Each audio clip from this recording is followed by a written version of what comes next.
Hello everyone, I hope you guys will be doing great. जैसा कि आप जानते हैं कि हमने इंग्लिश ऐसे की लेक्चर सीरीज स्टार्ट की हुई थी और इस लेक्चर सीरीज में आज हमारा 9th लेक्चर है। कोई एक बच्चा कंफर्म कर दे मेरी आवाज़ आप सबको आ रही है। Okay Yusuf, thank you so much. प्यारे बच्चों, हमने अब तक पढ़ा था कि ऐसे में जब भी हम राइटिंग करते हैं तो राइटिंग के लिए हम दो तरह के पैराग्राफ यूज़ करते हैं।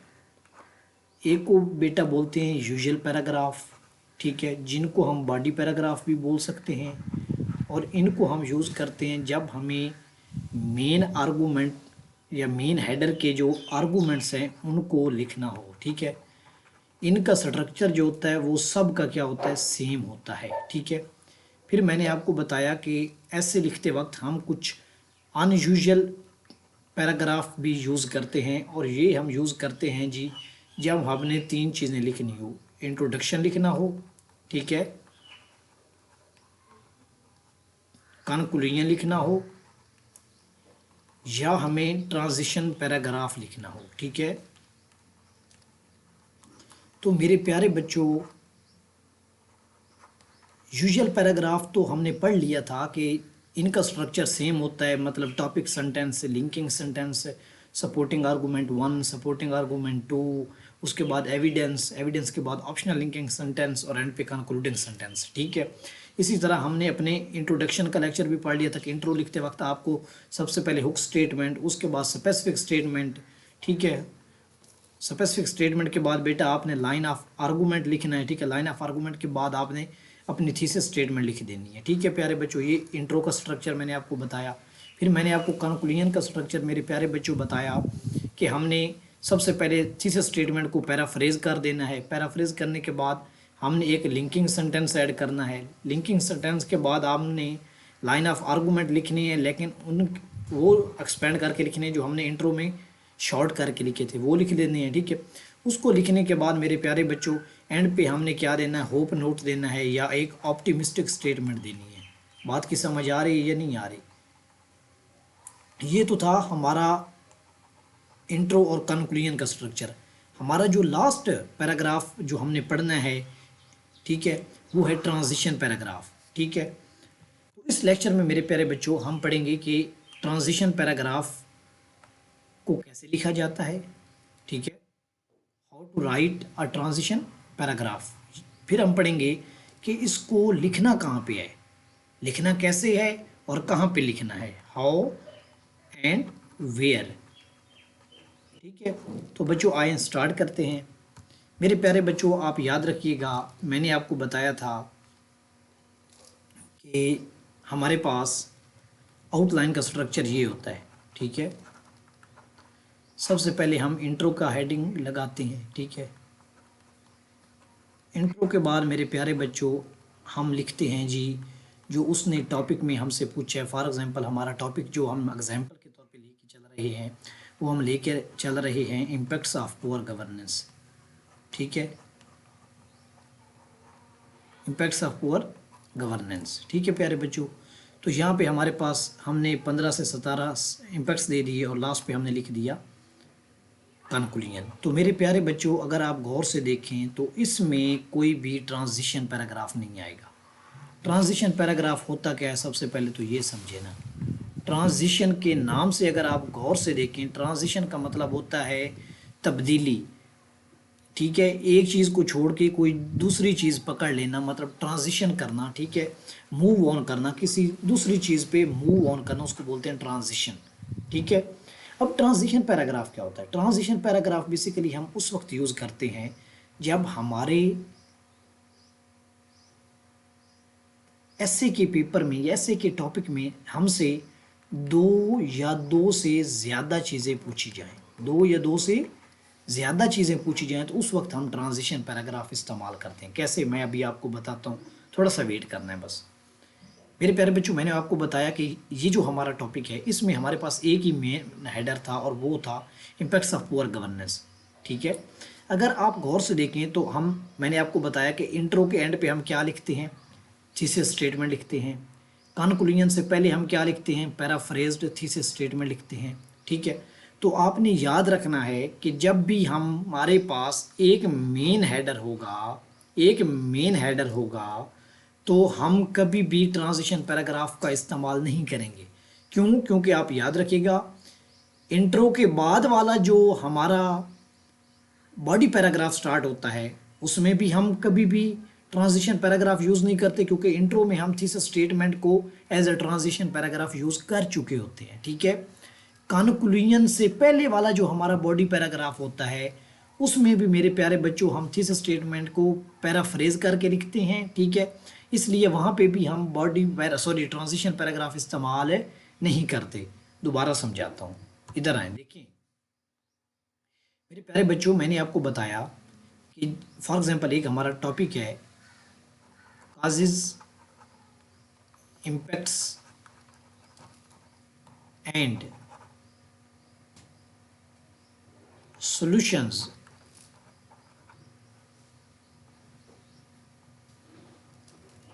Of poor governance. ये प्यारे बच्चों हमारा एक फॉर एग्जांपल टॉपिक है, ऐसे का टॉपिक आ गया। अब इसकी सबसे पहले हम बनाते हैं आउटलाइन। आउटलाइन में सबसे पहले मेरे प्यारे बच्चों हेडर आएगा इंट्रो का।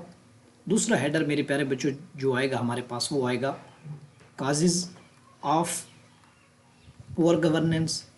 ठीक है। तीसरा हेडर मेरे प्यारे बच्चों यहाँ पे हमने अभी देखें 3 पार्ट है इसके, काजेज, इम्पैक्ट्स और सोल्यूशन। उसने हमसे 3 चीज़ें पूछी हैं। ठीक है। तो हमारे पास मेन हेडर कितने बनेंगे? 3 बनेंगे। ठीक है। अब 3 मेन हेडर बनाते वक्त आपने जो नंबर ऑफ आर्गूमेंट्स हैं उनको भी डिवाइड कर लेना है। ठीक है। जैसे हमारे पास मैंने आपको बताया 13 से 17 आर्गूमेंट होते हैं, तो फॉर एग्जांपल हम 14 लिखना चाह रहे हैं या 15 लिखना चाह रहे हैं, तो 5 हम काजेज लिखेंगे। उसके बाद हम आगे यहाँ पे 5 आर्गूमेंट किसके होंगे? काजेज के। फिर हमारे पास जो अगली चीज़ आएगी वो आएगी इम्पैक्ट्स ऑफ पुअर गवर्नेंस। ठीक है। इसके इम्पैक्ट्स क्या होंगे? समझ आ रही है मेरे प्यारे बच्चों? इम्पैक्ट्स के लिए भी हम 5 इम्पैक्ट्स लिखेंगे। 4th नंबर पे हमारे पास आएगा solutions of poor governance. Poor governance को हल करने के लिए सॉल्यूशन क्या है? ठीक है। यहाँ पे भी हम 5 लिखेंगे और एंड पे हमारे पास क्या आएगा? कंक्लूजन आ जाएगा। अब बच्चों गौर से बात को समझें आप। ठीक है। मेरे प्यारे बच्चों, अगर आप गौर से देखें तो हमने क्या किया, यहाँ पे इंट्रो लिखा, इंट्रो के बाद अपना जो मेन हेडर जो उसने टॉपिक में हमसे पूछा है उसको लिखा। ठीक है। काजेज ऑफ पुअर गवर्नेंस, इसके 5 आर्गूमेंट दिए। फिर लिखा इम्पैक्ट्स ऑफ पुअर गवर्नेंस, इसके 5 आर्गूमेंट दिए। सॉल्यूशंस ऑफ पुअर गवर्नेंस, इसके 5 आर्गूमेंट दिए और एंड पे कंक्लूड कर दिया। ये तो बात हो गई क्लियर। अब प्यारे बच्चों, ट्रांजिशन पैराग्राफ का क्या सिलसिला है वो हमने पढ़ना है। ठीक है बच्चों। अब आप यहाँ पे देखें तो जब आप काजेज को एंड करेंगे तो आपने क्या स्टार्ट करने हैं? इम्पैक्ट्स स्टार्ट करने हैं। ठीक है। जब आप इम्पैक्ट्स को ख़त्म करेंगे तो आपने क्या बताने हैं? सोल्यूशन बताने हैं। तो आप क्या कर रहे हैं? एक सब्जेक्ट से दूसरे सब्जेक्ट पे ट्रांसफ़र कर रहे हैं और दूसरे सब्जेक्ट से तीसरे पर मूव ऑन कर रहे हैं। ठीक है।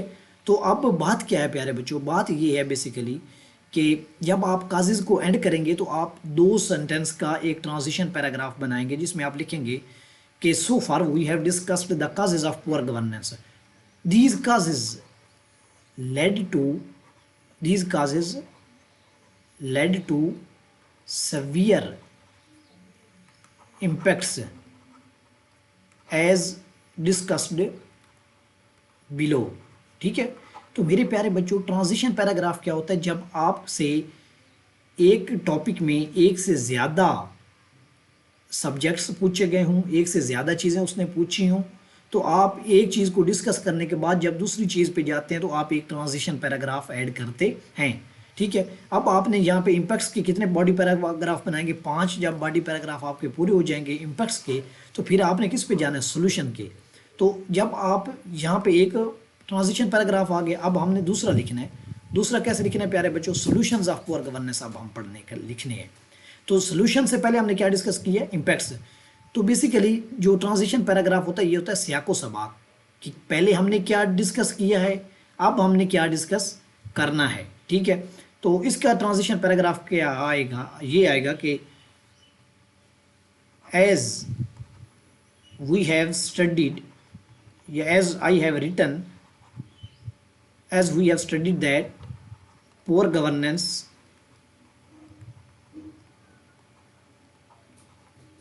severely impacts the national आप लिख सकते हैं नेशनल कंडीशन या national cohesion of a country,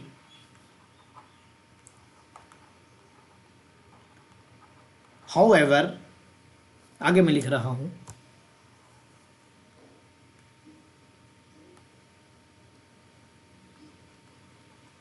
however following pragmatic measures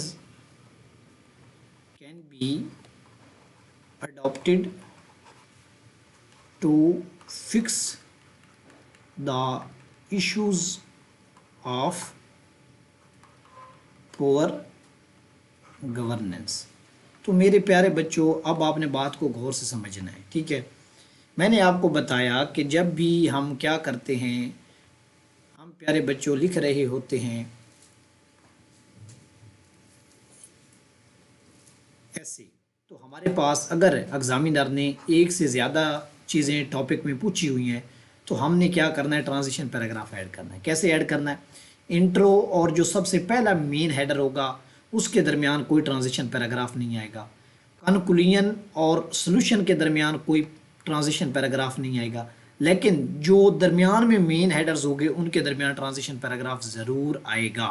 कैसे, अभी मैंने आपको बताया, सबसे पहले हमने डिस्कस की काजेज के बाद हमने स्विच करना है इम्पैक्ट्स पर। तो हम लिखेंगे कि as we have discussed the causes of poor governance, now we will discuss how these causes led to या impact the governance structure of a country। ठीक है, पुअर गवर्नेंस के इम्पैक्ट्स क्या हैं, तो हम इम्पैक्ट्स को डिस्कस करेंगे। इम्पैक्ट्स जब हम 5 इम्पैक्ट्स मतलब 5 बॉडी पैराग्राफ डिस्कस कर लेंगे तो फिर हमने किस पे स्विच करना है, इम्पैक्ट्स से सोल्यूशन पर हमने स्विच करना है। सोल्यूशन में मेरे प्यारे बच्चों हमने क्या करना है कि हमने ये मैंने आपको लिख के भी दिखाया कि as we have studied that poor governance severely impacts the national cohesion of a country. ठीक है, तो हमने यहाँ पे क्या डिस्कस कर दिए, इम्पैक्ट्स डिस्कस कर दिए। अब हमने नेक्स्ट क्या करना है, सोल्यूशन। तो हमने उसको मिलाया सोल्यूशन से, हाउएवर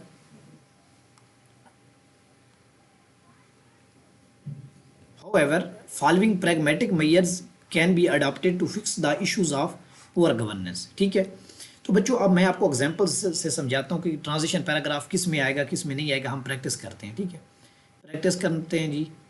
फॉर एग्जांपल उसने हमें टॉपिक दिया, पहला टॉपिक उसने दिया causes and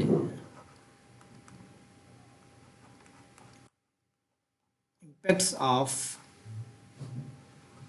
climate change in Pakistan.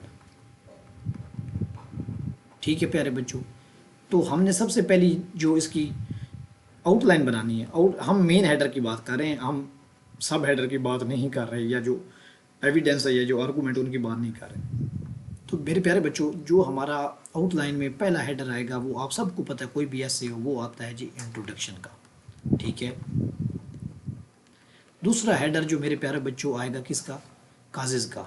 ठीक है, causes of climate change in Pakistan, causes of climate change in Pakistan. ठीक है, ये लिखना पूरा मैं आपको बस समझाने के लिए लिख रहा हूँ। फिर आपने क्या करना है, यहाँ पे लिखना है इम्पैक्ट्स ऑफ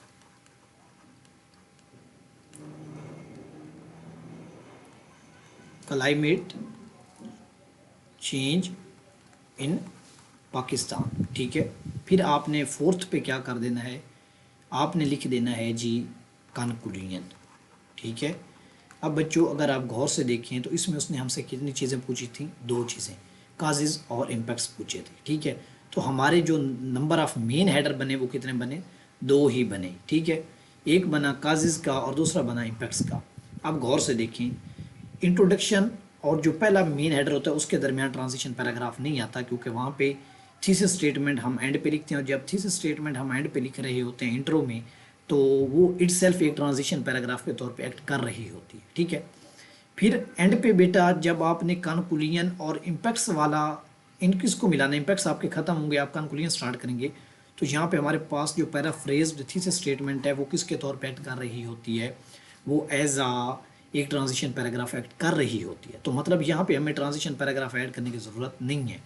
मैंने आपको बताया ट्रांजिशन पैराग्राफ आता है जब आपके पास नंबर ऑफ़ हेडर्स जो हैं, मेन हेडर्स जो हैं वो 2 या 2 से ज़्यादा हों, ठीक है।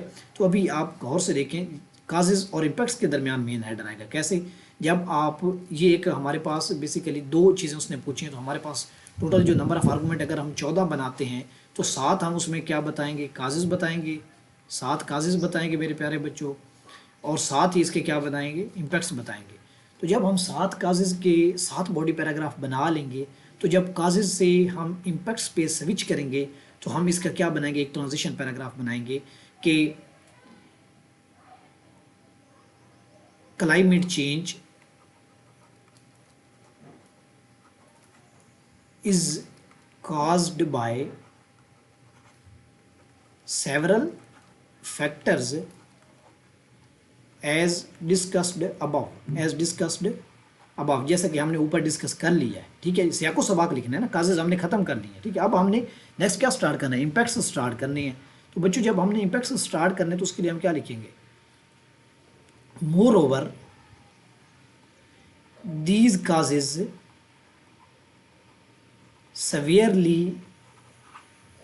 these causes are severely impacting the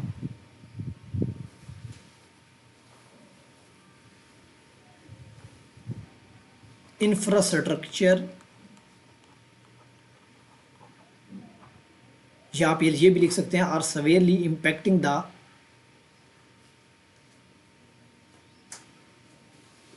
infrastructure, ठीक है, इंफ्रास्ट्रक्चर को डैमेज कर रहे हैं, infrastructure and governance structure of Pakistan, ठीक है। तो आप कुछ भी बना सकते हैं जब वो आपके जहन में आए। इस वक्त इतना टाइम नहीं होता कि मैं सारी चीज़ें लिख सकूं, तो ये सारी चीज़ें मैनेज करनी होती। जब आप लिख रहे होते हैं तो आपको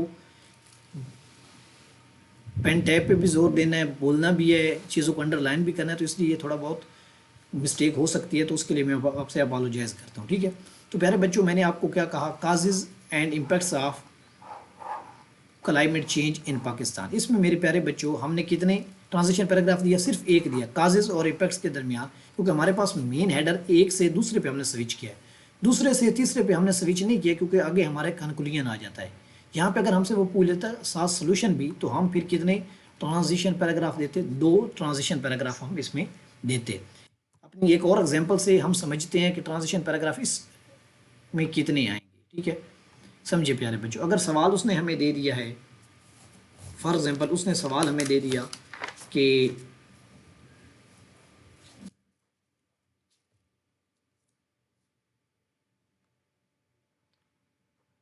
causes and solutions for terrorism, ठीक है। टेररिज्म के लिए काजेज, टेररिज्म की काज क्या है और सॉल्यूशंस क्या हैं इसके लिए जी। सबसे पहले जो आपका हेडर आएगा वो आएगा इंट्रो का।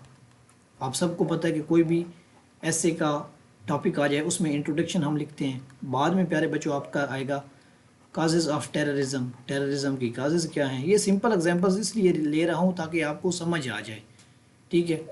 आपके पास 2 चीज़ें उसने पूछी हैं, काजेज़ और सोल्यूशन, तो हमारे पास क्या आएगा बेटा, इधर 7 हेडर आएंगे, 7 सब हेडर आएंगे, फिर हम लिखेंगे मेरे प्यारे बच्चों सॉल्यूशंस ऑफ टेररिज्म, टेररिज्म के सॉल्यूशंस क्या हैं, ठीक है। साथ ये लिखेंगे, एंड पे मेरे प्यारे बच्चों आपके पास आएगा कंक्लूजन, आएगा क्या आएगा बेटा, कंक्लूजन। तो आप गौर से देखें तो हमारे पास सिर्फ 2 चीज़ें, काजेज़ एंड सोल्यूशन। तो आप काजेज़ से डायरेक्टली किस पे स्विच करेंगे, सोल्यूशन पे स्विच करेंगे। सोल्यूशन के आगे आपने कंक्लूजन लिखना है, यहाँ पे बॉडी पैराग्राफ आने की जरूरत, सॉरी ट्रांजिशन पैराग्राफ आने की ज़रूरत नहीं है, और इंट्रो और जो पहला आपका मेन हेडर है इसके दरमियान भी ट्रांजिशन पैराग्राफ आने की ज़रूरत नहीं है। आपने सिर्फ काजेज़ से किस पे स्विच करना है, सोल्यूशन पे स्विच करना है। मैंने आपको बताया ट्रांजिशन पैराग्राफ उस वक्त हम यूज़ करते हैं जब हमने एक आइडिया से, मेन आइडिया से दूसरे मेन आइडिया पे क्या करना हो, स्विच करना हो। समझ आ गई प्यारे बच्चों? हम लास्ट अपना पढ़ते हैं, फिर हम इसको कंक्लूड करते हैं, ठीक है? आज इस लेक्चर को कंक्लूड करते हैं। एक उसने हमसे सवाल पूछ लिया कि जेंडर इक्वेलिटी, थोड़ा सा आगे जाते हैं, अ मिथ और रियलिटी। अब प्यारे बच्चों, इसमें अगर आप गौर से देखें, उसने आपको क्या दिए, सबसे पहले आपको पता होना चाहिए कि ये चॉइस बेस्ड टॉपिक है, या मिथ है या रियलिटी, आपने एक साइड चूज़ करनी। अब फॉर एग्जांपल मैं चूज़ करता हूँ जी, मैं कहता हूँ कि जेंडर इक्वलिटी जो है ये एक मिथ है, तो सबसे पहले आपका जो मेन हेडर आएगा वो आएगा किसका? इंट्रो का, इंट्रोडक्शन का आएगा, ठीक है? इंट्रोडक्शन के बाद मेरे प्यारे बच्चों जो आपका दूसरा हेडर आएगा, मैंने चूज़ किया मिथ का, तो मैं लिखूँगा gender equality is a myth. Gender equality is a myth. अब बच्चों मैंने एक साइड को लिया है, तो मैंने इसी को ही साबित करना है, इसी के लिए ही मैंने 14 से 15 आर्गूमेंट्स देने हैं, ठीक है? एंड पे मैंने क्या कर देना है? कंक्लूड कर देना है इस बात को। ये नहीं समझ आई? क्या कर देना है? कंक्लूड कर देना है। अपना एक स्टाफ दिया, उसको क्या कर दिया मैंने? कंक्लूड कर दिया। जब आपने इसको कंक्लूड कर दिया, कंक्लूजन लिख दिया मेरे प्यारे बच्चों, तो अब आप गौर से देखें, इंट्रो और पहला जो आपका मेन हेडर होता है, इसके दरमियान कोई ट्रांजिशन पैराग्राफ नहीं आता, ठीक है? कंक्लूजन और जो आपका आखिरी मेन हेडर होता है उसके दरमियान भी कोई ट्रांजिशन पैराग्राफ नहीं आता। तो बात कहने की ये है कि जिसमें सिर्फ एक मेन हेडर हो, जिस टॉपिक में क्या हो, एक मेन हेडर हो, उसमें कोई भी ट्रांजिशन पैराग्राफ नहीं आता, उसमें कोई भी ट्रांजिशन पैराग्राफ नहीं आता। जिसमें दो मेन हेडर होंगे उसमें मेरे प्यारे बच्चों एक ट्रांजिशन पैराग्राफ आएगा। जिसमें 3 मेन हेडर होंगे उसमें मेरे प्यारे बच्चों 2 ट्रांजिशन पैराग्राफ आएंगे। मैंने ये आपको साबित करके दिखा दिया है, ठीक है? तो मेरे प्यारे बच्चों मैं आपको एक बार वापस ले चलता हूँ कि ये देखें, मैं आपको बताता हूँ। मैंने आपको बताया कि यहाँ पे उसने सिर्फ हमसे क्या पूछे थे? Impacts of poor governance. आगे हमारे पास और कोई आइडिया नहीं उसने पूछा। जब उसने कोई आइडिया पूछा ही नहीं है मेरे प्यारे बच्चों, जब उसने कोई आइडिया हमसे पूछा ही नहीं है, तो हम उस पर स्विच क्यों करेंगे? हमें ट्रांजिशन पैराग्राफ की ज़रूरत इसमें नहीं है, ठीक है? आगे चलते हैं जी। आगे मैंने आपको बताया, ये देखें, ये एग्जांपल है हमारे पास, causes, impacts and solutions of poor governance, ठीक है? तो मेरे प्यारे बच्चों, इसमें अब उसने हमसे कितनी चीज़ें पूछी? 3 चीज़ें पूछी हैं, ठीक है? तो हम काजेज से स्विच करेंगे इम्पैक्ट्स पे, इम्पैक्ट से स्विच करेंगे सॉल्यूशंस पे। तो अब हमने, हमारे पास कितने मेन हेडर थे? 1, 2 और 3। तो इसमें हमने जो नंबर ऑफ ट्रांजिशन पैराग्राफ देने वो 2 देने, क्यों? क्योंकि हम काजेज से स्विच करेंगे इम्पैक्ट्स पे, इम्पैक्ट से स्विच करेंगे सॉल्यूशंस पे, और सॉल्यूशन के बाद जो कंक्लूजन आता है उसमें भी हम ट्रांजिशन पैराग्राफ नहीं देते, और इंट्रो और जो फर्स्ट मेन हेडर होता है उसके दरमियान भी हम ट्रांजिशन पैराग्राफ नहीं देते, ठीक है? आगे मेरे प्यारे बच्चों मैंने आपको एक और एग्जांपल पढ़ाई। उस एग्जांपल में मैंने आपको क्लियर किया, देखें कि ये हमारा टॉपिक था causes and impacts of climate change in Pakistan. अब उसने कितनी चीज़ें पूछी? एक काजेज पूछा है, दूसरा क्या पूछा? इम्पैक्ट्स पूछा है। तो इसमें मेरे प्यारे बच्चों हमने काजेज से स्विच करना है इम्पैक्ट्स पे, एक ही टाइम में हमने स्विच करना है, एक बार स्विच करना है, एक आइडिया से सिर्फ एक और दूसरे आइडिया पे स्विच करना है, तीसरा कोई आइडिया नहीं है, इसलिए हमारे पास यहाँ पे एक ही ट्रांजिशन पैराग्राफ आएगा, ठीक है? लास्ट में फिर मेरे प्यारे बच्चों मैंने आपको एग्जांपल दी एक और ऐसे की, और वो था causes and solutions for terrorism, ठीक है? तो इसमें हमने सिर्फ काजेज और सॉल्यूशन बताने थे, ठीक है? तो मेरे प्यारे बच्चों हमने सिर्फ काजेज से सॉल्यूशन पे स्विच किया, इसलिए हमारे पास सिर्फ एक ही ट्रांजिशन पैराग्राफ इसमें भी आएगा, ठीक है? तो कंक्लूड करें अगर इस बात को, तो मेरे प्यारे बच्चों ये हम कह सकते हैं कि जब भी हमारे पास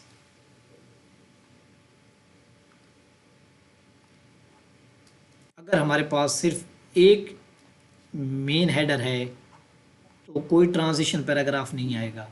अगर हमारे पास 2 मेन हेडर हैं तो एक ट्रांजिशन पैराग्राफ आएगा, और हमारे पास अगर 3 मेन हेडर हैं तो मेरे प्यारे बच्चों हमारे पास 2 ट्रांजिशन पैराग्राफ आएंगे। और अगर हमारे पास इन केस 4 मेन हेडर बन रहे हैं तो मेरे प्यारे बच्चों हमारे पास 3 ट्रांजिशन पैराग्राफ आएंगे। तो ये था बच्चों हमारा ऐसे के तमाम लेक्चर आज मुकम्मल हो चुके हैं। ठीक है, मैंने अपने से जितना हो सकता था खुद से बहुत ट्राई की कि मैं आपको बेहतर से बेहतर समझाऊं। अगर फिर भी आप में से किसी बंदे का कोई डाउट रह गया हो तो ये मेरा नंबर है, इस पे आप मुझसे रब्ता कर सकते हैं 0349188577 ठीक है।